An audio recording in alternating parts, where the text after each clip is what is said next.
Welcome back, everyone, to Morning Game with Fritz and Pitts. We have a special edition here today with Musselman head coach Brian Thomas. Coach Thomas, how you doing today, my friend? I'm good, man. I'm good. Yeah, it's great. I mean, you guys coming off a remarkable win against Wheeling Park in the second half. You shut them out. How's it feel to come off a program rebuilding type of win like that? Yeah, I think good, man. We like addressing the elephant in the room or whatnot. We all know that last year we had 20. I don't know what the number was. I think it was 23 kids that should have gone here that transferred out. So you take 20 some kids away from any team, you're going to be that's a big loss. So there were times, and I've said this on a couple interviews, and I don't mean this as a knock to our kids, but it's just reality. There were times last year that we were playing really a JV roster on a Friday night. And we competed, we fought, and to be honest with you, I think in the long run, that foundation that we built last year, kind of almost a rebuild, is going to help us. But yeah, to go from really almost the bottom of the barrel last year, where you're fighting, you're scratching, you're clawing, you're only getting one win, to the fact that you can go on the road, 4 hours away from home, beat a team that legitimately I believe is one of the five best teams in the state. I think they're really good. It just kind of shows our growth, I think, as a program, if you know where we were at last year and then where we've came to so far this year. Yeah, for sure. And you speak on that overall growth. And I mean, you saw the growth from the beginning of last season to the end of last season. You saw those last 3 or 4 games. I mean, you guys were competing your tail off, and you were in a lot of games with Jefferson, with Washington, even when you guys went on the road during the playoff game. But again, kind of going back to that Wheeling Park effort, you guys were down 14-6 going into halftime and ended up winning that game 21-14. And I know you told me earlier in the week your best offense was your defense, or your best defense was your offense. Can you kind of more elaborate on that for the people? Yeah, I mean that game was 14-6 at half. I'll be honest with you, we should have scored. We should have scored right going into half, and we ran a play and it didn't get communicated down the line, and one of our kids didn't get the play, and the guy that made the tackle was that was the only guy in the picture was the guy that kid should have blocked. So we didn't we went into halftime and just said, hey, we made a mistake. I think we could have tied it up going into half though, because we had the ball like on there, I think like 15. And executed this play great other than that. So it's 14-6 going into half, and we got the ball coming out the second half. So we talked to the kids about, hey, we made a couple adjustments at halftime. We talked about a couple things that we wanted to run a little bit better, and we came out in the second half and really attacked that on that first drive. Scored, got a 2-point conversion, and then it's 14-14, and we got the ball. I think we got the ball with, I think it was 1:03 left in the third quarter, and we scored the what ended up being the game-winning touchdown to go up 21-14 with like 4 minutes left. So that I don't think that necessarily was the plan. Although we talked to the kids about long drives, but when you're chipping away and you're chipping away and your kids are believing that, I don't know. I'll be honest with you. Sometimes I don't like to let everybody in on the mottos that we have in the locker room talk, but we say 3 times 3 is 9, and that puts us at a 4th and 1. And on fourth down conversions against Wheeling Park, we went for 5 4th downs and we converted 4 of them. So, Wow.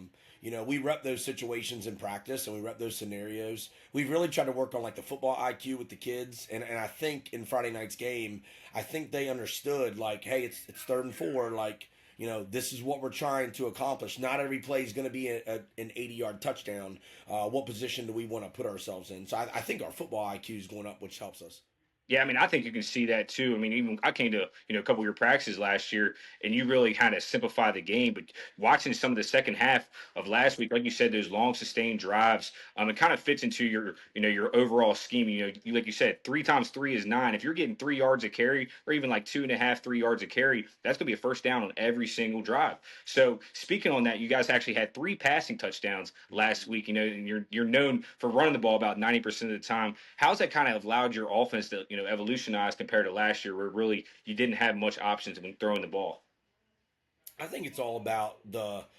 I don't know if I want to say the perception. Maybe not the perception.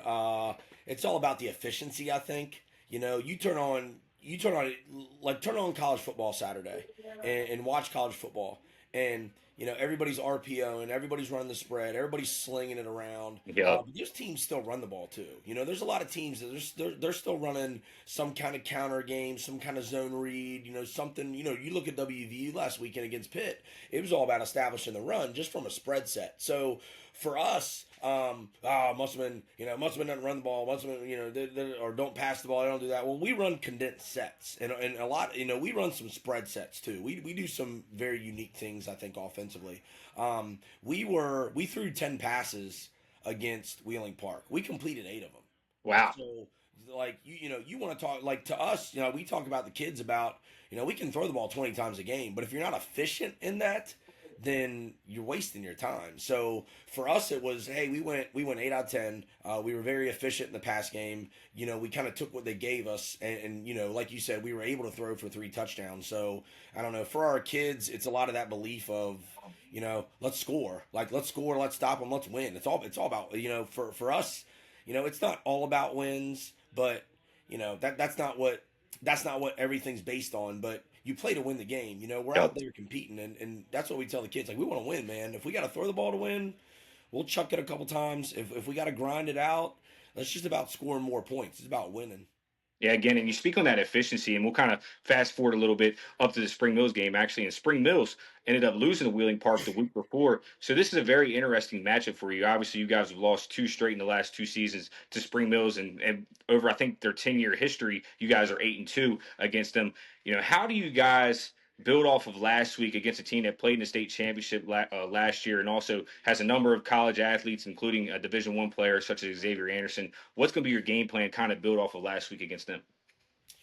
Yeah, first off, I got a lot of respect for Coach Law. He's a good dude, and he's done a really good job there of kind of changing what they do. Anytime you don't go to a state championship game by accident, you don't just fall on that. It takes things that it takes your program to be running successfully. So I got a lot of respect for him and what he's done. And really they have they're like us in some ways. We're different, but we're also the same. They're physical. They'll get after you. Which we try to be physical and we try to get after you as well. So it's gonna be a tough game. They're good. Defensively they start 9 seniors, so they're very experienced. They're a veteran club, I guess you'd say.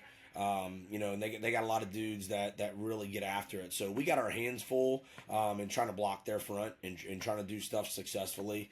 For us, it's just about what are you going to give us? We got our offense is really involved over the past 2 years to where our kids kind of understand now. Hey, this is what we're looking at. This is the way the coach sees the game through his eyes. So we're the game plan is really simple. We gotta execute stuff. If they put us behind the chains, no matter what you do, it's going to be tough to overcome that. So, we can't give up big plays. That's a big thing. They're one of those offenses that, you miss a tackle, a 10-yard gain turns into a 60-yard gain. So, it's football's cliche-ish sometimes where, you got to block, you got to tackle. You can't commit penalties, but really at the end of the day, that's what it is. That's all it is. Who's going to play fundamentally sound? Yeah, for sure. And I guess we'll go kind of off, Springville's strength. You were already speaking on their veteran type players and how well they play defensively. And going against a coach like Buddy Hessen, who's blitzing about an 80% rate right now. How are you going to be able to combat that type of pressure? As you spoke earlier, you have 4 underclassmen on your front line. How are you going to be able to prepare those guys for this pressure to try to win at the line of scrimmage? I think a lot of it comes through the way we prepare and practice throughout the week. We practice very physical, and I'm not saying that. I'm not saying we're the most physical team ever, but our practices are pretty physical. If you come to our practices, we try to replicate game situations. And they're obviously going to be faster than what our scout team is. I think everybody can say, you can't replicate that game speed throughout the week, but at the same time, we try to replicate that physicality. We try to go good against good. Hey, let's put our two best linemen against each other. Let's put our two backs against each other. Let's go good on good and try to. I guess that quote is iron sharpens iron. So you can't simulate that stuff. At the same time, to be honest with you, you can't like you can blitz and you can stunt, but sometimes if you blitz and stunt a running team, you don't have that second and third level. You know, Yep. sometimes the best, sometimes especially with our offense being so unique, sometimes you need that second and third level because if we break that first level and there's nobody in the secondary there, yeah, it's a gash. So I don't know what to expect. They might stunt some. I mean, we've prepped it and we've repped it. You know, they might sit back and try to read. We've I'll be honest with you. We have teams that now that we're in the second year of our offense, we've had different teams attack us different ways. So we rep it every day at practice. We rep different fronts. We rep different stunts every single week. So I think our kids will be ready. Yeah, no, I agree. And I just got a couple more questions for you, Coach. Obviously, there's an argument to be made that you guys could be 3-0 this year. You played three extremely tough, competitors. You have University right now, who's number 2 in the state, Wheeling Park, who's number 4 in the state. And I think it just took you guys figuring out how to finally win against Wheeling Park. What is the biggest difference, though, from this group this year compared to last year, obviously, other than talent?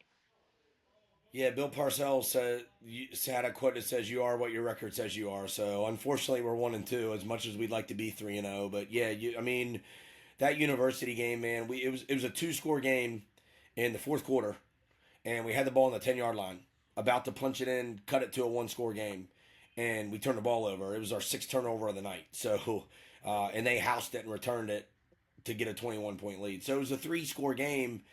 Really had a 14-point swing late. We played awful. We played so bad, and that's you should get better if you're doing things right. That like I told the kids that should be our worst game of the season because it's our first game. Like if you're not getting better every week, then you're not doing things right. And then that Loudon Valley game, man, we were in. I really felt like we were in control of that game the entire. They didn't have a lead until 35-28. The entire game was either us in the lead or us tied. So. Yeah, it's unfortunate. But yeah, I mean, to answer your question, I'm not jumping around here a little bit. I think the biggest difference. Oh man, that's a good question. You froze me up there, man. I don't know. You froze me up. That's it. It's a good one when you lock me up. I think the biggest difference. Some of it is our belief a little bit. Um, I think some of it is the fact that kid like our depth a little bit. We're deeper this year. I think that helps. I don't know. I think our kids have grown up a lot. Like I said, I guess my final answer is, like I said, we were playing almost a JV team last year, and that's not a knock on our kids. It's just, hey, we had a lot of young kids. Well, now those kids are older. Now those kids believe more. Now those kids can go out there and say, hey, I've done this before. I've been in this scenario. Like I know I can do this. And we talk. I'll be honest with you. That's what we talked about at halftime of the Wheeling Park game. I said, guys, like we can beat these guys. Like it's a one-score game, man, and it should be tied. And I tell you what really made me confident, and you're the first person I've said this to interview-wise. They got the ball back before half with about a minute and a half left, and they got the kid that's Front going to win runner. the Kennedy Award. Yeah. What do you try to do? You try to score. Yeah. They ran the clock out, and I went into half, and I was like, guys, they they they set on the clock, ran the play clock down, snapped it with 1 second, and went into half. And I said they weren't trying to score on us. They were trying to go into half to regroup because we got them on their heels. And that's what we told them. We were like, guys, like believe, man, like we got this. And I think that's probably the biggest difference, man. It's just the whole program. I think from the coaching staff to the kids, like everybody in the program, it's just a belief that like, you know, we think we can win every game. And I don't mean that as a disrespect to anybody, but you should, right? Like Yeah. if If you're you're coming if you're to a going to be game, in the you gotta house believe. You gotta believe that. and you're going to prepare, you're not going to prepare all week thinking like, well, getting ready to lose a game. Like I hope that's not what you think. So we just have a belief that like, man, we can do it. Like we can do this. Yeah, for sure. Like I said, my personal thing is I think it's overall confidence. You saw y'all's confidence growing last year, going through kind of the losing, and I've always been a component of saying you learn way more from your losses than you do from your wins. And I think it took you guys about 3 games to actually figure out what it takes to win against a high level competition. And again, we'll kind of shift over. This will be my last question for you, Coach Thomas. It's a 30-year anniversary of the last state championship that Musselman had. With Coach Denny Price and that '95 team in Double A. Still never won one in Triple A, and now moved up to Quad A. And again, I don't know if you expect to win a state championship this year. I know you're still kind of in year two, a 5 year kind of adjustment period. But what gives you confidence that this group and your group going forward can finally get that job done and restore Musselman back to glory that it once had? I mean, I think some of it started last week. You sit there and win a game. It's like, oh man, we. I'm a math guy. I'm a math nerd. So you talk about like strength of schedule points, and we lost to University. They're going to win 7+ games. We lost to Loudon Valley. They're going to win 7+ games. We beat Wheeling Park. They're going to win 7+ games. You sit there and say, man, we got a lot of points already. We play Spring Mills. They're going to win 7+ games. Then you play Martinsburg. Then you play Boonesboro, who they won 10 games last year out of state. Like our schedule's just points after points after points. And, you don't like to talk about playoffs this early on in the season, but at the same point, Here. to sit there and restore yourself. I mean, what's not to say we can't go on a run? What's not to say we can't make the playoffs? And at the end of the season, sitting there saying like, man, we might be pushing we're not pushing for a home playoff game. I don't know. You don't know what's going to happen. I will tell you this, and I've told the kids this.